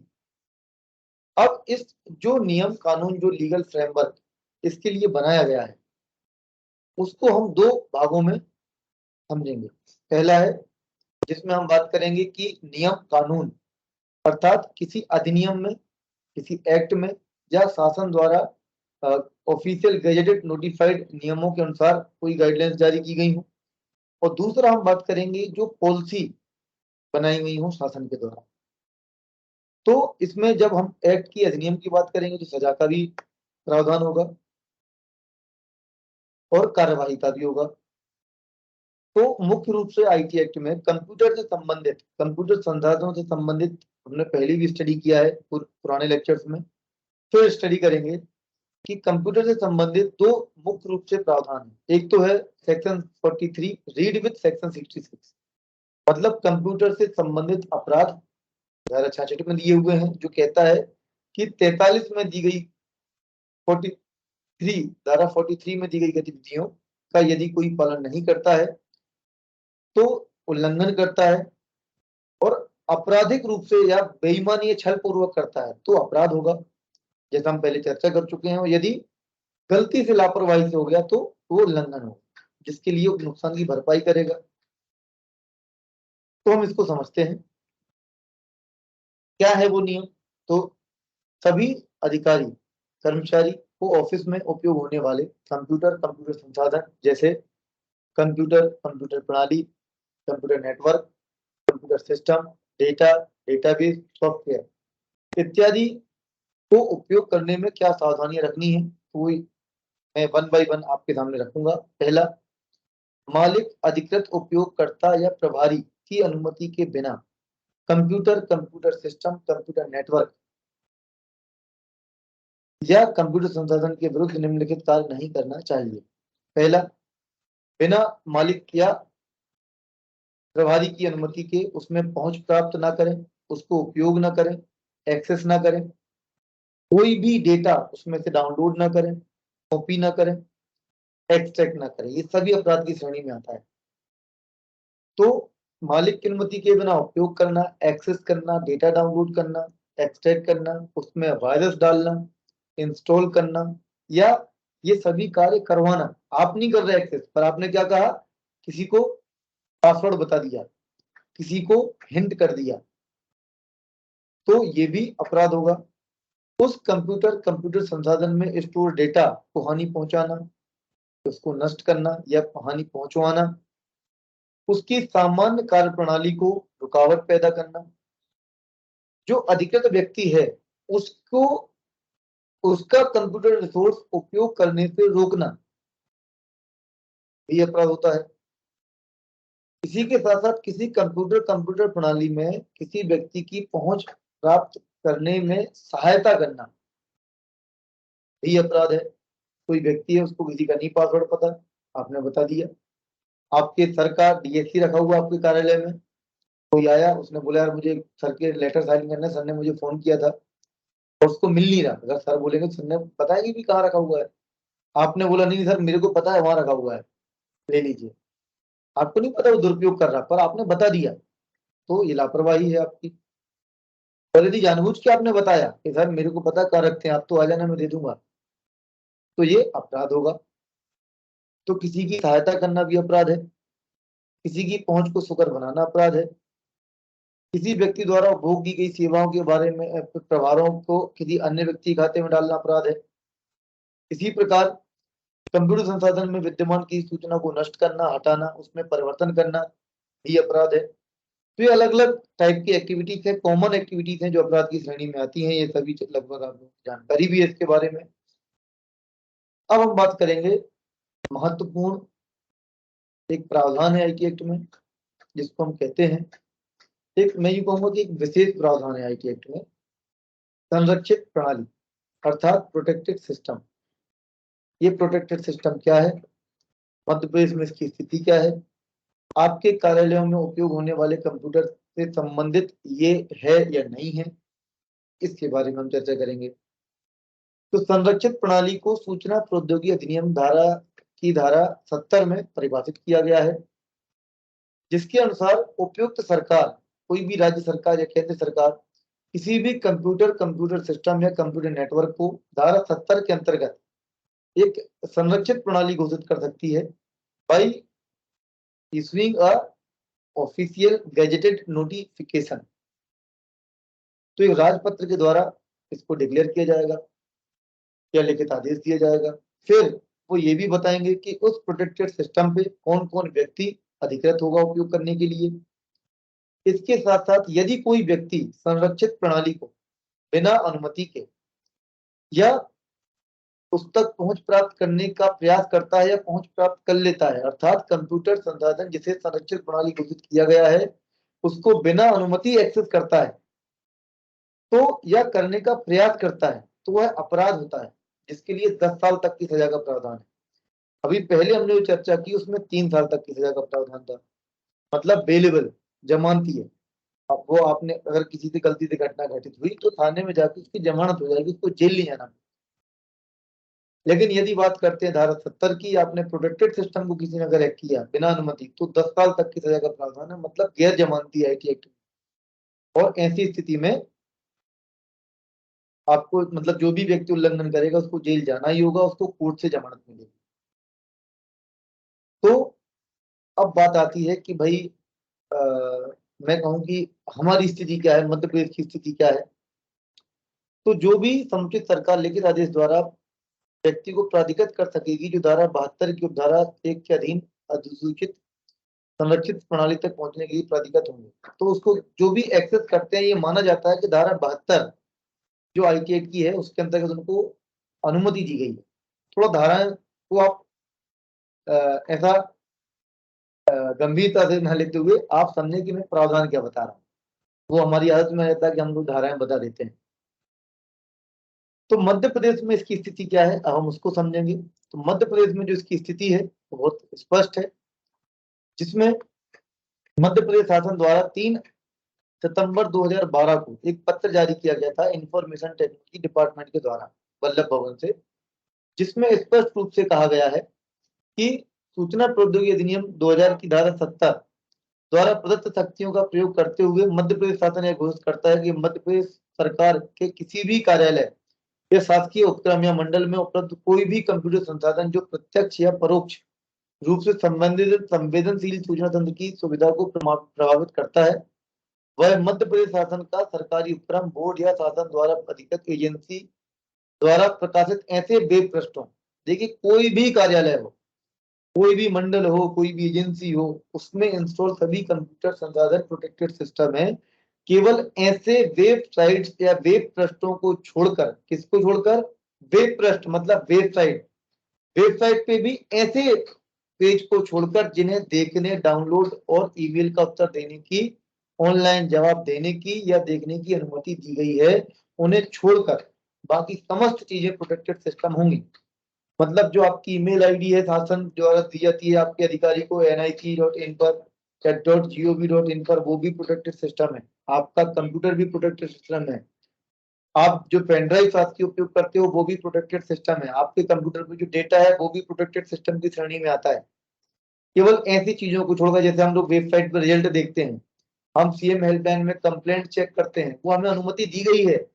आप अपनी कोई एप्लीकेशन ट्रैक करते हो, आप कोई आवेदन करते हो, उसमें अपनी फोटो अपलोड करते हो, तो जो अनुमति दी गई है उनको छोड़कर सभी कंप्यूटर संसाधन और वेबसाइट का डेटा भी संरक्षित तंत्र घोषित हो चुका है। इसीलिए आपको ये ध्यान रखना है कि कभी भी आपसे अनाधिकृत एक्सेस ना हो। आप भले ही उस कार्यालय में काम करते हैं पर आपको जितना उपयोग करने की अनुमति है आप उतना ही उपयोग करिए। यदि आपको किसी अधिकारी का कंप्यूटर उपयोग करने की अनुमति नहीं है तो आप उपयोग मत करिए बिना अनुमति के। इसके लिए आप उनसे अनुमति ले सकते हैं।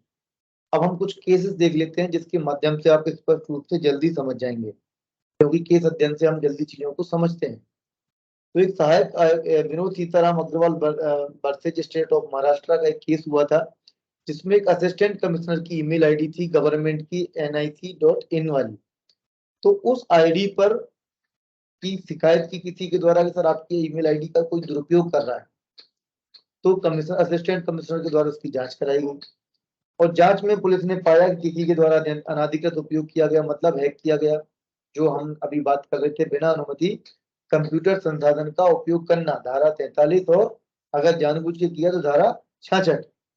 तो सबसे पहले अपराध दर्ज पुलिस कहाँ करेगी? धारा 66 और 43 में।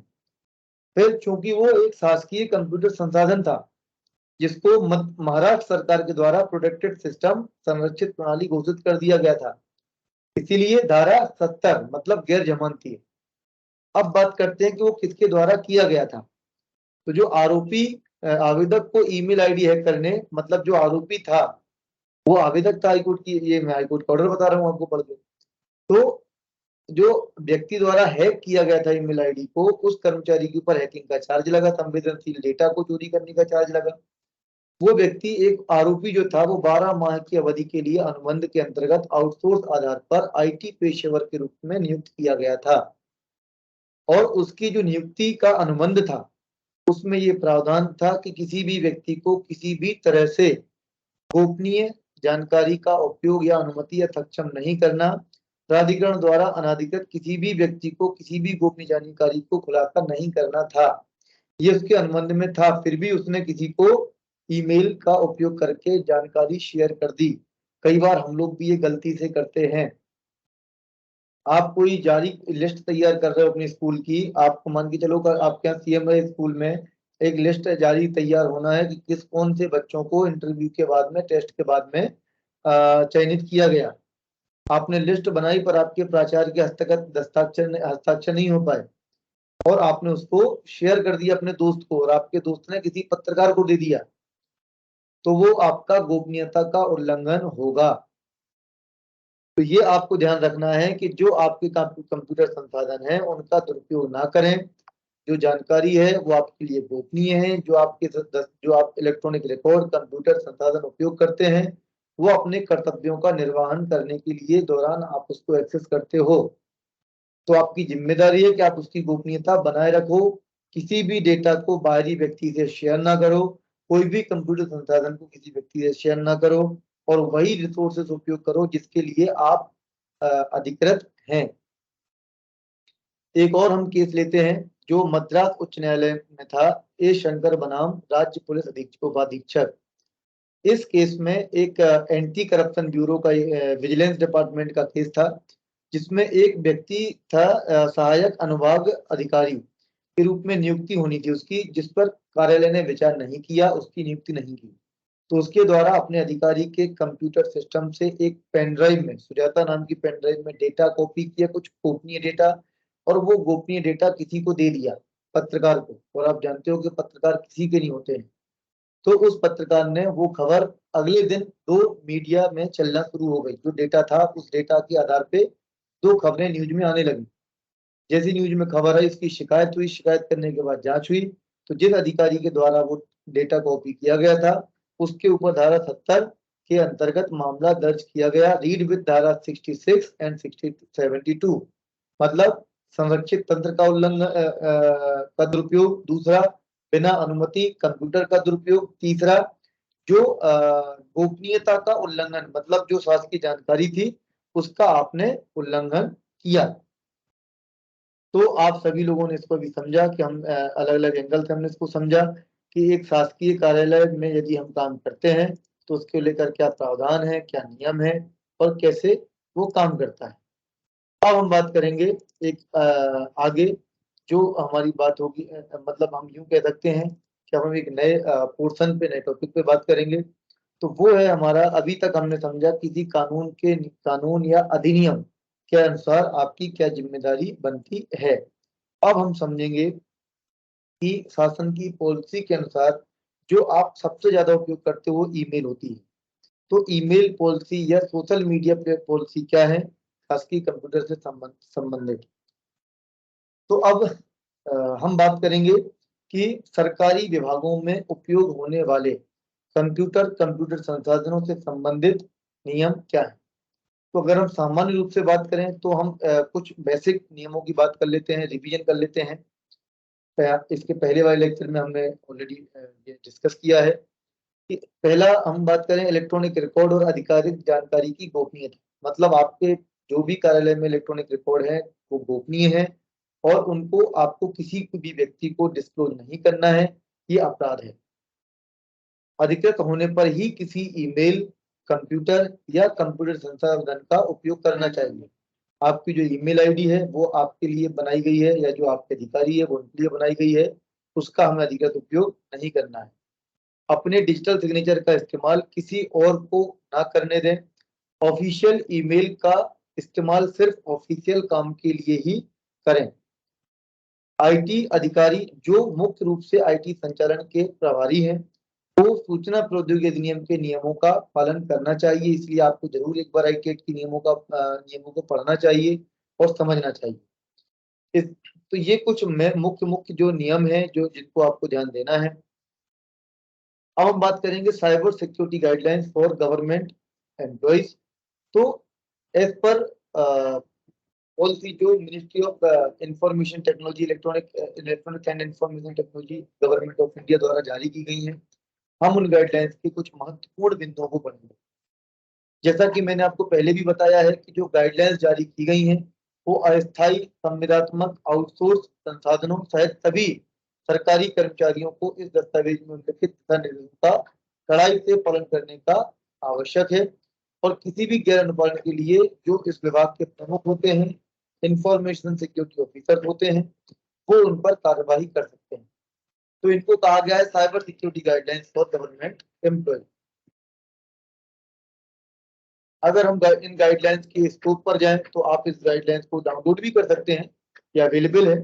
अगर हम इसकी स्कोप की बात करें तो इसमें स्पष्ट रूप से लिखा है कि the following guidelines are to be adhered by all government employees including outsourced, contractual and temporary employees who work for government ministry and department। यदि आप किसी गवर्नमेंट मिनिस्ट्री या डिपार्टमेंट के लिए काम करते हैं तो ये गाइडलाइंस आप पर लागू होंगी, चाहे आप आउटसोर्स हो, चाहे संविदा पे हो या टेम्पररी आधार पे जॉब करते हैं। ये कहना कि मैं आउटसोर्स हूँ, ये कहना कि मैं टेम्पररी हूँ, इसलिए मेरे ऊपर लागू नहीं होंगी, ये गलत होगा। तो अब हमारा आज का जो अंतिम टॉपिक है वो है आपकी मध्य प्रदेश शासन की ईमेल पॉलिसी। क्योंकि तो इस टॉपिक में आज हम चर्चा कर रहे हैं ईमेल पॉलिसी की, ईमेल पॉलिसी 2014। आप सभी ऑफिशियल वर्क करने के लिए ईमेल आईडी का उपयोग करते हैं और जो अशासकीय कर्मचारी हैं, अधिकारी हैं, उन्हें विशेष रूप से विभागों और कार्यालयों के द्वारा एक ऑफिशियल कार्यों के लिए ईमेल आईडी जारी की जाती है। तो इसी के सुरक्षित संचालन और सुरक्षित उपयोग के लिए एक पॉलिसी तैयार मध्य प्रदेश शासन द्वारा जारी की गई, जो है एमपी गवर्नमेंट ईमेल पॉलिसी 2014। किसी भी प्रकार का अनुचित उपयोग इस नीति का उल्लंघन करना समझा जाएगा और अनुशासनात्मक कार्रवाई जो उचित समझी जाएगी की जा सकेगी। इसके अलावा उल्लंघन की प्रकृति के आधार पर जांच एजेंसियां परीक्षण कर सकेंगी। ये इसमें स्पष्ट रूप से डिस्क्लेमर दिया हुआ है कि जो भी है इसका आपको अनुचित उपयोग नहीं करना है, उचित उपयोग करना है, अन्यथा इसका उल्लंघन माना जाएगा। जो नियम इसमें दिए गए हैं वो नियम आप सभी को मानने हैं। तो आई थिंक मैंने स्क्रीन शेयर नहीं करी, मैं स्क्रीन शेयर करता हूं फिर से।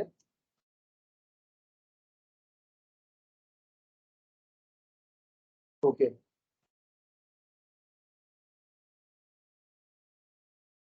तो इस ईमेल पॉलिसी का उद्देश्य क्या है? ईमेल का उपयोग करके मध्य प्रदेश शासन के किस कार्य को त्वरित रूप से करना, कम खर्चे में और विश्वसनीय तरीके से।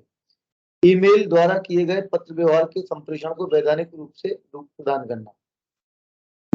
अब इसका कार्य क्षेत्र क्या होगा, कहाँ कहाँ ये लागू होगी? तो मध्य प्रदेश शासन के सभी विभागों, संगठनों व संस्थाओं में लागू होगी। मध्य प्रदेश शासन द्वारा प्रदत्त ईमेल सुविधा का उपयोग करने वाले सभी संगठनों के कर्मचारियों पर इस ईमेल नीति का उपयोग या दिशा निर्देश बिना किसी अपवाद के लागू होंगे। तो स्पष्ट है कि सभी कर्मचारी जो मध्य प्रदेश शासन के संगठनों में कार्य करते हैं, ईमेल का उपयोग करते हैं, उनके ऊपर ये ईमेल पॉलिसी लागू होगी। नीचे एक डिस्क्लेमर भी दिया हुआ है, वैधानिक चेतावनी दी है कि ईमेल से प्रेषित जानकारी पत्र उसी प्रकार मान्य होंगे जैसे कि वह हार्ड कॉपी पर हस्ताक्षर करके भेजे गए हों। ईमेल भेजने के पश्चात पृथक से हार्ड कॉपी पर पुष्टि भेजना आवश्यक नहीं होगा। अगर आपने ईमेल कर दिया है तो वो उतना ही मान्य होगा जितना कि एक फिजिकल डॉक्यूमेंट मान्य होता है। उपयोगकर्ता की भूमिका इसमें क्या होगी? मध्य प्रदेश शासन के ईमेल तंत्र का उपयोग कर प्रेषित किए जाने वाले किसी भी डेटा ईमेल के लिए उपयोगकर्ता जिम्मेदार होगा। उपयोगकर्ता मतलब वो व्यक्ति जिसके नाम पर ईमेल जारी की गई है। देखिए, मैं आपको लगता होगा कि कई बार हमारे सर की हमें ईमेल देखनी पड़ती है, हमें किसी के द्वारा ईमेल दिया, हमें कहीं बाहर जाना होता है तो वो ईमेल आईडी का पासवर्ड हमें किसी को देना होता है, या हमारे ऑफिस में 3 लोग 4 लोग एक ही ईमेल आईडी का उपयोग करते हैं। तो जो भी आपके यहाँ होता है वो आपको अथॉरिटी उसकी लेना पड़ेगा, ऑथराइजेशन लेना पड़ेगा। तो मध्य प्रदेश शासन के ईमेल तंत्र, जो मैं नहीं कह रहा हूँ, ये आपकी पॉलिसी कहती है कि ईमेल उपयोगकर्ता की भूमिका क्या है। मध्य प्रदेश शासन के ईमेल तंत्र का उपयोग प्रेषित किए जाने वाले किसी भी डेटा ईमेल के लिए उपयोगकर्ता जिम्मेदार होगा, क्योंकि जो भी आपकी ईमेल से जाएगा, जिस ईमेल से जाएगा, उस ईमेल का उपयोगकर्ता ही उसके कंटेंट के लिए जिम्मेदार होगा। यदि आपने अपना आईडी पासवर्ड किसी को दिया और उसने कुछ दुरुपयोग कर दिया तो इसकी जिम्मेदारी आपकी बनेगी, या फिर आपको किसी ने अपना ईमेल आईडी दिया और आपने किसी को कुछ गलत कर दिया तो उस व्यक्ति की जिम्मेदारी होगी। तो मेल सर्वर से भेजे गए सभी ईमेल या डेटा का एकमात्र उत्तरदायित्व उस अकाउंट का स्वामित्व रखने वाले व्यक्ति का होगा जिसके नाम पर वो आईडी पासवर्ड जारी किया गया है। इसलिए अपना स्पष्ट लिखा हुआ है, उपयोगकर्ता को अपना पासवर्ड किसी अन्य के साथ साझा नहीं करना चाहिए। ईमेल से वर्गीकृत गोपनीय और निषिद्ध श्रेणी के ईमेल भेजने के लिए डिजिटल सिग्नेचर सर्टिफिकेट का उपयोग करना अनिवार्य है। यदि आप गोपनीय डॉक्यूमेंट्स भेजते हैं तो आप डिजिटली साइंड करके उनको ईमेल करिए। ये मैं नहीं कह रहा हूं, ये आपकी ईमेल पॉलिसी कह रही है। उपयोगकर्ता को इस बात का खास तौर पर सुनिश्चित करना होगा कि पहुंच हेतु उपयोग में लाई जाने वाली डिवाइस जैसे डेस्कटॉप, लैपटॉप और हैंडसेट इत्यादि में नवीनतम ऑपरेटिंग सिस्टम और एंटीवायरस इंस्टॉल होने चाहिए। अब आप पेन ड्राइव घर ले जाते हो ऑफिस की, उस पेन ड्राइव में आपके अपने घर पे कंप्यूटर पे लगा दिया, वहां वायरस था, आपने अपने ऑफिस में लगाया, पूरा डेटा करप्ट हो गया। तो आपके शासकीय कंप्यूटर में आपको उसमें लाइसेंस्ड एंटीवायरस डालना जरूरी है। 500 या 600 रुपए का आता है। मध्य प्रदेश शासन द्वारा प्रदत्त ईमेल आईडी से सरकारी ईमेल सेवा के तहत निजी आईडी पर उसको फॉरवर्ड नहीं करना है। कई लोग क्या करते हैं, ऑटो फॉरवर्ड कर देते हैं, जो ऑफिस की आईडी पे आएगा वो मेरे पे आ जाएगा, क्योंकि ऑफिस बंद हो चुका 5 बजे। तो 5 बजे के बाद की ईमेल को देखने के लिए अपनी पर्सनल आईडी पे फॉरवर्ड कर लेते हैं। ये गलत तरीका है, ऐसा आपको नहीं करना चाहिए। शासकीय कर्तव्यों को पूर्ण करने में उपयोगकर्ता को सहायता करने के लिए पेशेवर संसाधन के तौर पर ईमेल प्रदान की जाती है।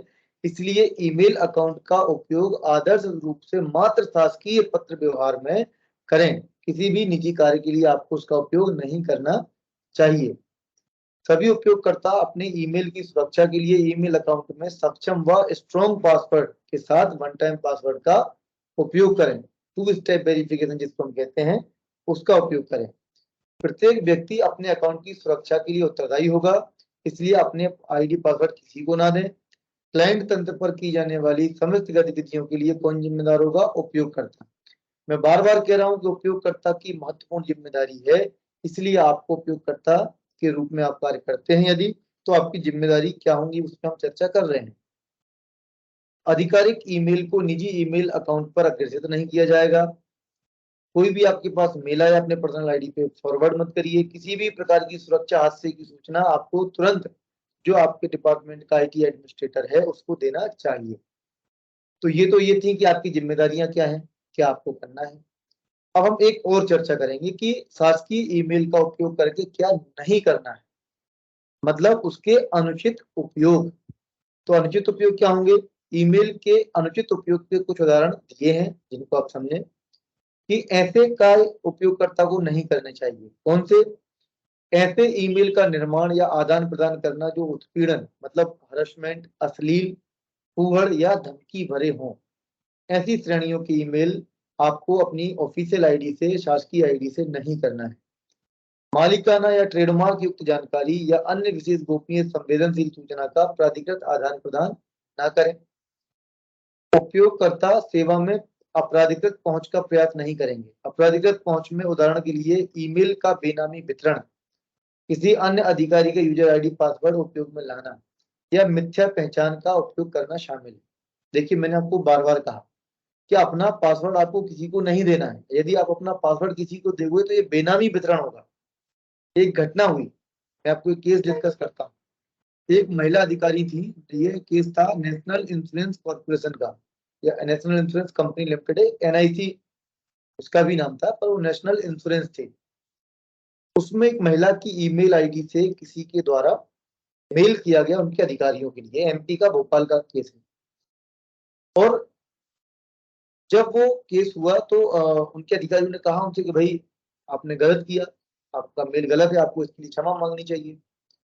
तो महिला अधिकारी ने बोला कि नहीं, मैं नहीं मांगूंगी क्योंकि मैंने नहीं किया। अब इसकी जांच हुई। जांच में प्रॉब्लम कहाँ आई, क्योंकि अब पासवर्ड है, ऑफिस का है, बड़ी समस्या। उसने बोला मेरा किसी ने आईडी पासवर्ड हैक कर लिया। तो आईपी लॉग मंगाए गए सर्वर से, आईपी लॉग नहीं मिले। इस कारण बड़ी परेशानी हो गई कि किसने वो मेल किया। तो उस महिला को बाद में मैटर काफी बड़ा और वो टर्मिनेट हो गई, मतलब एक सजा के रूप में उनको टर्मिनेट कर दिया गया। इसी प्रकार यदि हम बात करें, एक और केस आया था एफसीआई का, food corporation of India limited का। इसमें एक ऑफिस की आईडी को काफी लोग उपयोग करते थे, एक व्यक्ति ने दुरुपयोग किया, जांच में सभी को शामिल होना पड़ा। जिस व्यक्ति के नाम पे थी उसने बेनामी वितरण करके रखा हुआ था। तो ऐसा नहीं होना चाहिए कि आपकी ईमेल आईडी 10 जगह खुली हुई, ये ईमेल का बेनामी वितरण होता है। तो इस प्रकार से अगर हम सामान्य शब्दों में कहें तो ईमेल आपके लिए है, किसी अन्य की ईमेल उसके लिए है। अगर आप उसके उपयोग करते हो तो आप उससे पत्र प्राप्त करिए ताकि आपको वो अधिकृत कर दें उपयोग करने के लिए। ये उनके लिए भी सुरक्षा होगी। वो कह सकते हैं किसी डिस्प्यूट कुछ मामला बन जाता है कि भाई मेरा आईडी एक्स व्यक्ति भी उपयोग करता था, मैंने इसको परमिशन दी थी। या आप भी कह सकते हो कि साहब ये मैंने सर ने मेरे को परमिशन दी थी इसलिए मैं एक्सेस कर रहा हूँ। अब मान के चलो कल के दिन ऐसी घटना हुई कि आपको परमिशन तो दी गई लेकिन मौखिक रूप से दी गई, कोई घटना घट गई, अब उसका कुछ नहीं है। तो एक मैं केस बताऊंगा भी, एक स्कैम आया है। एक केस हुआ फॉरेस्ट डिपार्टमेंट का है, अभी कुछ टाइम पहले ही मेरे पास आया। तो एक कंप्यूटर ऑपरेटर को अरेस्ट किया गया, लगभग 15 लाख रुपए का फ्रॉड उनके थ्रू हुआ है, ऐसा कहना है पुलिस का। एफआईआर होगी, वो जेल में है। और आरोपी है कि उसने उच्च अधिकारी के डिजिटल सिग्नेचर और हस्तलिखित सिग्नेचर का दुरुपयोग किया। अब उसने किया या किसी ने कराया, ये साबित होना बहुत मुश्किल है, जांच का विषय है। यदि ऐसे कोई कभी आपके सामने स्थिति बनती है तो आप पेपर ऑथेंटिकेशन लेटर या सॉरी ऑथराइजेशन लेटर ले सकते हैं, तो वो भी सुरक्षित होंगे, आप भी सुरक्षित होंगे। अब हम बात करेंगे कि ये हमारा ईमेल सुरक्षा, ईमेल पॉलिसी को लेकर डिस्कशन था। अब बात करते हैं भारत की वेबसाइट या सॉफ्टवेयर सुरक्षा को लेकर। आप लोग वेबसाइट एक्सेस करते हैं, सॉफ्टवेयर एक्सेस करते हैं, इसकी सुरक्षा कैसे सुनिश्चित हो। तो भारत में जैसा हमने बताया था आपको कि साइबर सुरक्षा के लिए जो नोडल एजेंसी है वो सर्टेन है, computer emergency response team in India. तो जो ये टीम है, इस टीम ये जो एजेंसी है ये सुनिश्चित करती है कि क्या सुरक्षा उपाय होंगे। तो उन्होंने गाइडलाइंस जारी करी और कुछ संस्थाओं को लाइसेंस दिया कि वो वेबसाइट सुरक्षा के लिए ऑडिट कर सकती हैं। जैसा डिजिटल सिग्नेचर के लिए सर्टिफाइंग अथॉरिटी, वैसे ही वेबसाइट सुरक्षा और एप्लीकेशन सुरक्षा के लिए सर्टेन ने भी कुछ संस्थाओं को लाइसेंस दिया। तो जो भी गवर्नमेंट वेबसाइट है, गवर्नमेंट कार्यालयों की वेबसाइट है, उनको एनआईसी के सर्वर पे होस्ट करने से पहले सर्टेन द्वारा रजिस्टर्ड संस्थाओं से सुरक्षा ऑडिट कराना आवश्यक होता है। सामान्य रूप से वेबसाइट में HTTPS, hyper text transfer protocol, SSL, secure socket layer इत्यादि का उपयोग किया जाता है जो इनक्रिप्शन रूप में डेटा को भेजते हैं। ये आज का हमारा लेक्चर था जिसमें हमने अलग अलग चीजों पर डिस्कशन किया।